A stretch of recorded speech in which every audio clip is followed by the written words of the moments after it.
In 1928, a mother in Los Angeles was reunited with her missing son. The police had found him.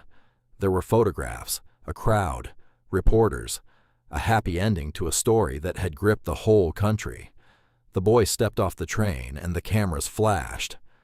But as the mother looked at him, she went cold. Because she knew, with absolute certainty, that this boy was not her son. He looked like her son. He was the same age, the same size. He answered to her son's name. He knew details about her son's life. But he was a stranger. She told the police, "This is not Walter. This is not my child." And instead of listening to her, the police told her she was confused, hysterical, an unfit mother. And when she refused to back down, when she kept insisting that the boy they had given her was an imposter, they had her locked away in a psychiatric ward. A mother was thrown into an asylum for refusing to accept a child who was not hers. This really happened, and the question at the heart of it has never fully been answered. Who was the boy who came back? And what happened to the real Walter Collins? Christine Collins was a single mother in Los Angeles. She worked as a telephone operator and later a supervisor, a respectable job for a woman on her own in the 1920s. Her husband was absent, in prison, and so it was really just the two of them, Christine and her 9-year-old son, Walter. By all accounts, they were close. She was raising him alone in a modest home in the Lincoln Heights neighborhood, working hard, building a quiet life. Walter was a bright, ordinary boy. He liked the movies, like every kid did in that golden age of Hollywood. On Saturday, March 10th, 1928, Walter asked his mother if he could go to the cinema. There was a film playing that he wanted to see. Christine gave him some money for a ticket, but she had a shift change at work, and she asked him to wait. She would come with him, or he could go a little later. In the end, Walter went to walk to the theater on his own. It was an ordinary thing. Children walked to the movies alone all the time back then. She watched him head off down the street, a normal boy, on a normal afternoon, in a city that felt safe. She had no way of knowing that this was the last time she would ever see her son. Walter Collins never came home from the movies.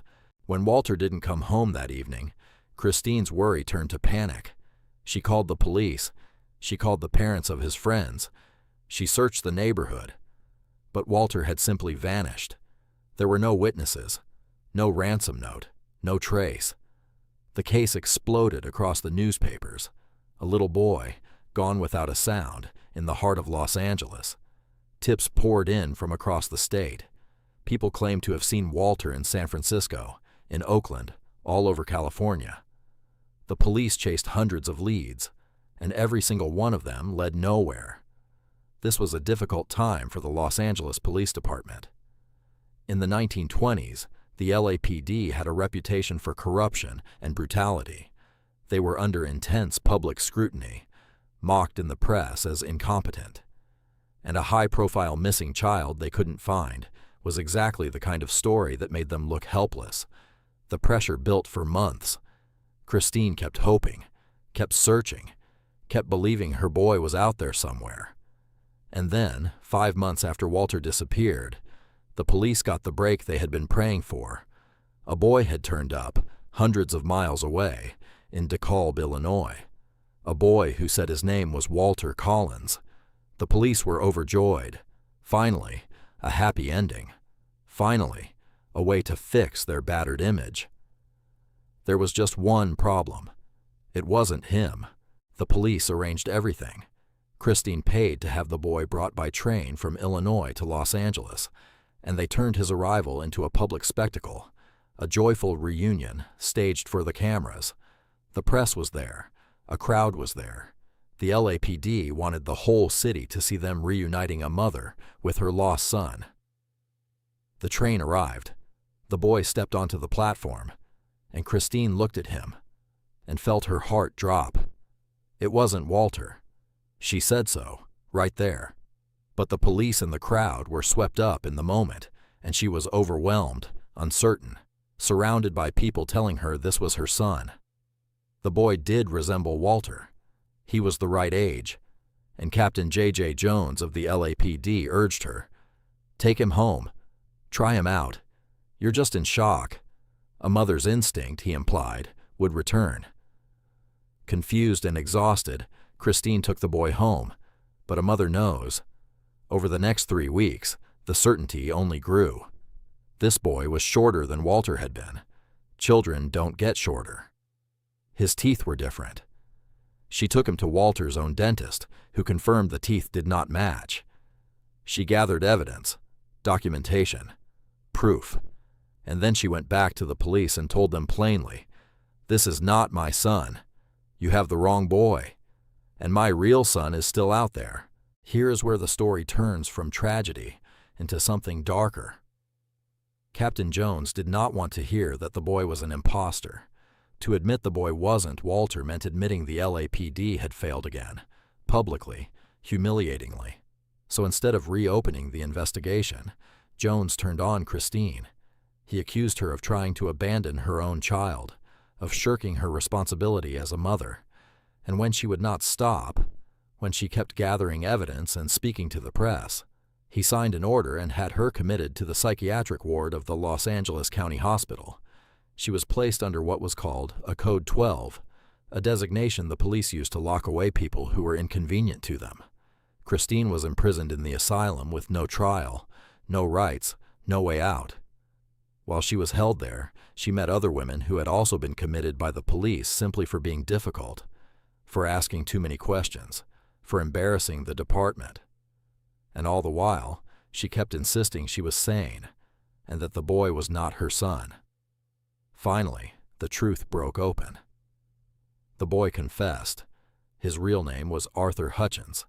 He was a runaway from Illinois. He had impersonated Walter because he wanted to get to Hollywood. He had a dream of meeting his favorite cowboy movie star.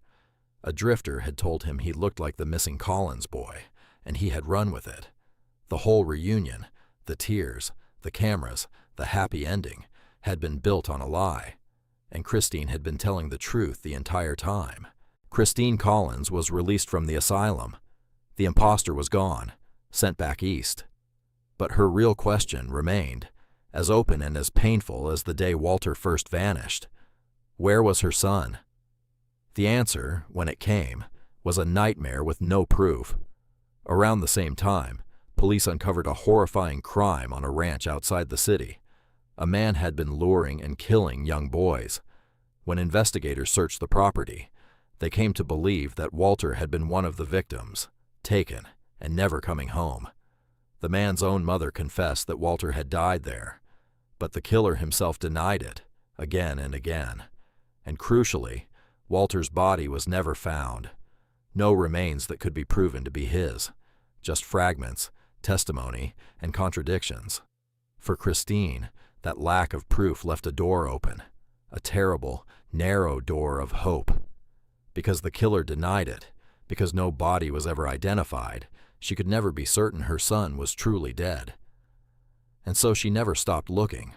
She sued Captain Jones for what he had done to her, and she won. The court ordered him to pay her damages. He never paid a cent. She used her platform to fight for the release of other women the police had wrongfully locked away. But the search for Walter never ended. Christine Collins kept searching for her son for the rest of her life. She held on to the belief that he might still be alive, somewhere, right up until her death in 1964, 36 years after he walked down the street to the movies and disappeared. She never found him. She never learned the truth. A mother spent her whole life waiting for a little boy who never came home. This has been The Dark Stories. Sleep well.